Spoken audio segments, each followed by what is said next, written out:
पुण्यात पूर ओसरला, आता चिखल आणि घाणीचं साम्राज्य, नागरिकांना विंचू सापांची सुद्धा भीती।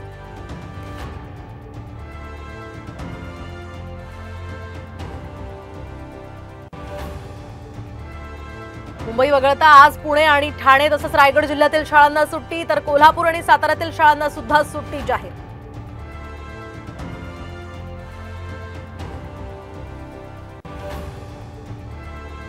कोल्हापूर शहरात शिरलं पुराचं पाणी, पंचगंगा नदी धोक्याच्या पातळीवर, तर सांगलीमध्ये वारणा नदीलाही पूर।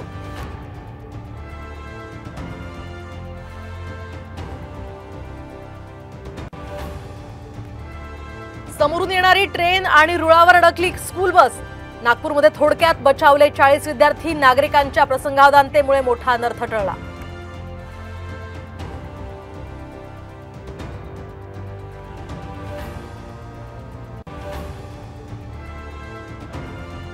शिंदे फडणवीस आणि अजित पवारांमध्ये रात्री उशिरा वर्षावर खलबतं, राज्यातील पूर आणि आर्थिक परिस्थितीवर चर्चा झाल्याची ही माहिती।